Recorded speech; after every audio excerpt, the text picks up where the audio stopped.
Francis McIntosh was a black man from Pittsburgh who was visiting St. Louis, and he comes off of the ship and finds himself in a melee with local police who are trying to chase down a suspect, and they enlist McIntosh into this chase, and when he refuses, they arrest him.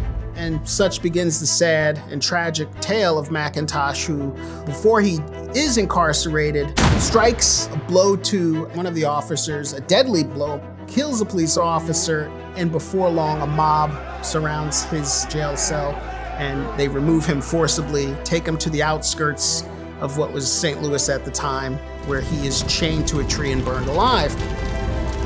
And they got away with it because when they were put on trial, a judge suitably named Judge Lawless, he actually let the mob go free. William Herndon argues that this moment where McIntosh is killed spurs Lincoln to action to talk about the rule of law and democratic decline in Springfield that night in January of 1838. Lincoln is saying everyone is entitled to due process of law, and it's corrosive for our whole community and for the whole country if we succumb to our passions in this way.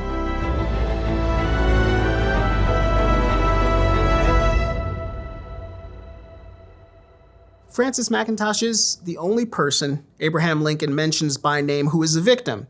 He mentions several other people. He concludes the address by talking about George Washington. He mentions Alexander and Julius Caesar and Napoleon.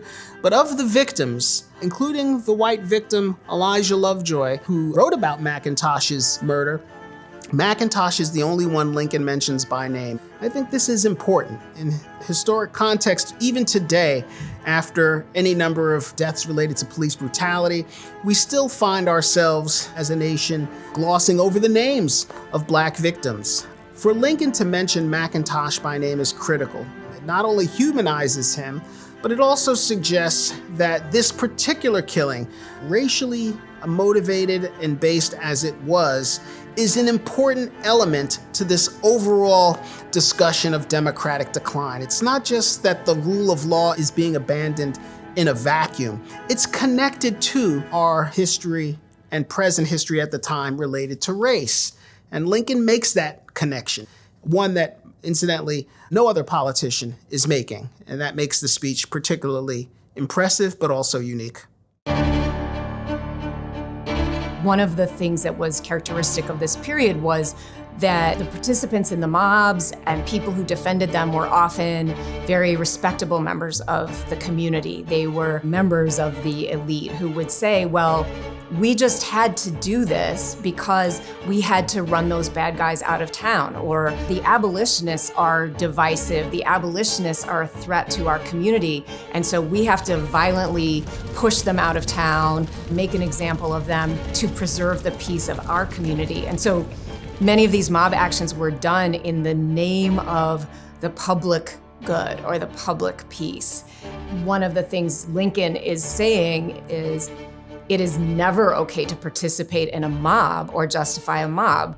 No matter how much you don't like what some person is doing, we should never resort to allowing our passions to overtake reason. And we have institutions that are designed to deal with conflict, and we need to use them. And if we don't, we are on the road to ruin. At the very beginning of the Lyceum address, Lincoln describes the gifts of American democracy and that these gifts were bequeathed to us by the founders. The field has already been harvested. That's the language he uses in terms of glory. They set out this beautiful experiment in self-government. Our job is to fulfill it by carrying it out. And that's where we come into the dangers lurking that Lincoln sees as threatening the possibility of this democratic experiment continuing. It's not going to come from abroad, he said, but it's going to come from ourselves. We must live together as free men or die by suicide, he says. No foreign government is the threat. The threat is our own ability to use reason and common sense to soberly walk the path of democratic due process and justice. With increased lawlessness, people's sense of adherence to the government, their faith in the government will be diminished.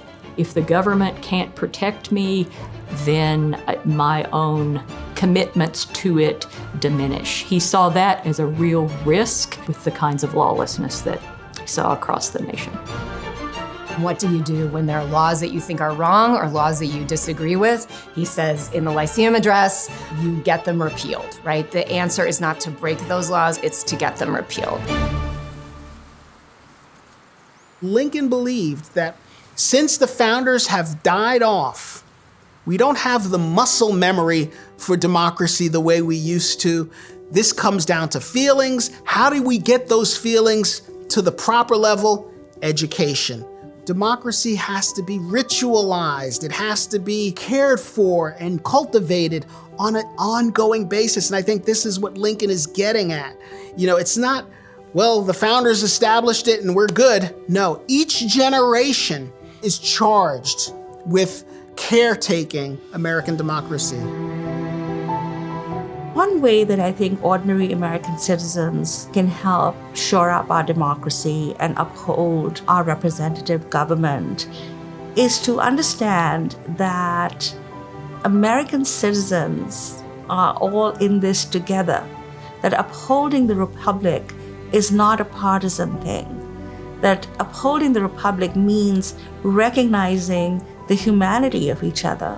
So I think it's really important right now not to pour fuel into the fire and to constantly rile up people, which seems to be our present political mode, unfortunately.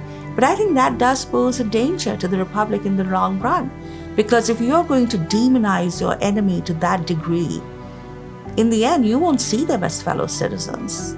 You will see them as the enemy, that you would wish, as Lincoln warns, a foreign power to triumph over your internal enemy. That's the only way a republic dies, as he says, through suicide. I think that is one thing that we can certainly learn from Lincoln's Lyceum address, but one thing that we should think about more deeply and thoughtfully as he did,